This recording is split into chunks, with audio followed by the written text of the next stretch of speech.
Mga ka-DIY, marami palang nagtatanong, wala pa kasi silang budget para sa ating portable power station. Ano daw ba yung pwedeng setup na magagamit nila pang emergency, halimbawang nawala ng kuryente, pero may araw naman. So dito nakikita nyo 12.15, minsan umaabot pa yun ng 12.2, yan ay yung aking solar panel na 16 watts. Ito yon mga ka-DIY. Yan.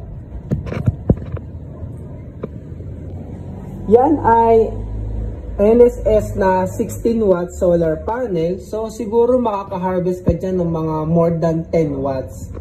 And then, paano ba natin siya gagamitin as portable power station? So syempre, halimbawa nga, brownout, emergency, kailangan mo ng electric fan. Halimbawa, lalo kung may baby ka, mainit. So meron tayo ditong USB fan. So ito ay 5 volts lang, isasaksak lang natin sa USB. So, ito yan. 5 volts lang siya. So, magagamit na natin tong fan na to, mga ka-DIY. Actually, pwede direkta eh. Direkta natin sa ating solar panel eh. Kung halimbawang wala kang battery, pwede mo siyang isaksak direkta sa solar panel. So, ito yung ating solar panel. So, ayan o. Ayan, nagwala na siya.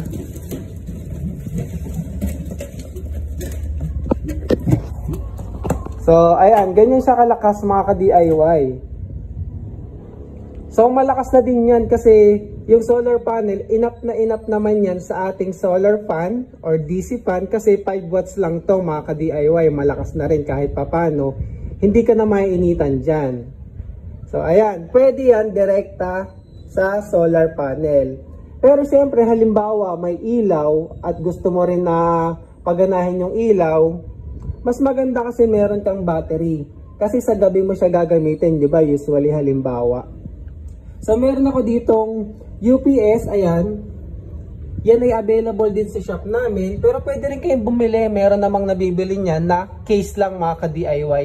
So itong power bank case na yan, parang yan na yung ating portable power station. I-charge lang natin siya gamit yung ating solar panel na 16 watts. And then pwede na natin isaksak itong ating 12 volts na light at saka itong 5 volts na fan mga ka-DIY. Paano ba natin to i-charge?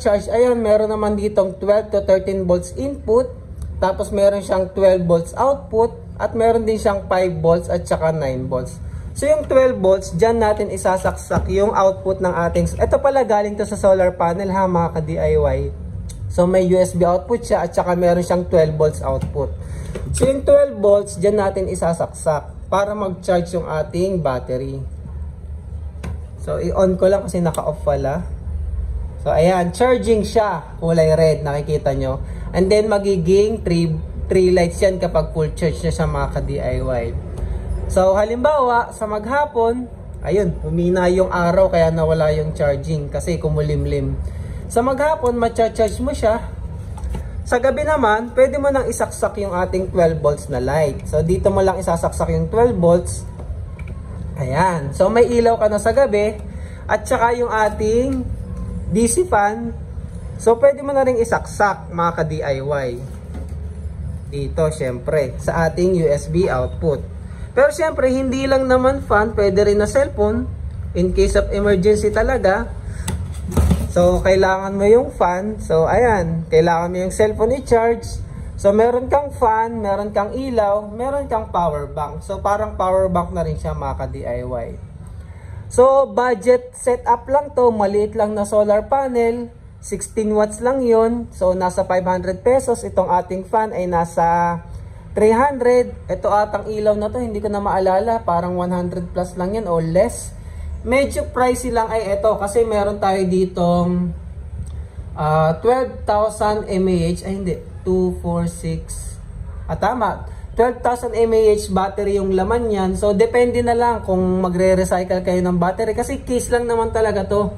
Pwedeng kayo yung maglagay ng battery. So kapag case lang, nasa 500 plus lang ata, tapos kayo na dumiskarte sa battery. So at least yan, meron na kayong small setup. May solar panel. Ayun. Meron ka ng solar panel, DC fan, light, at saka yung mismong storage natin. So, nandyan yung battery. So para ka na rin may portable power station pero mini na mini version. So ayun lang.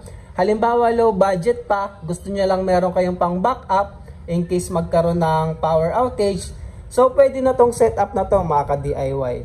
So yun lang, maraming salamat. Thank you for watching.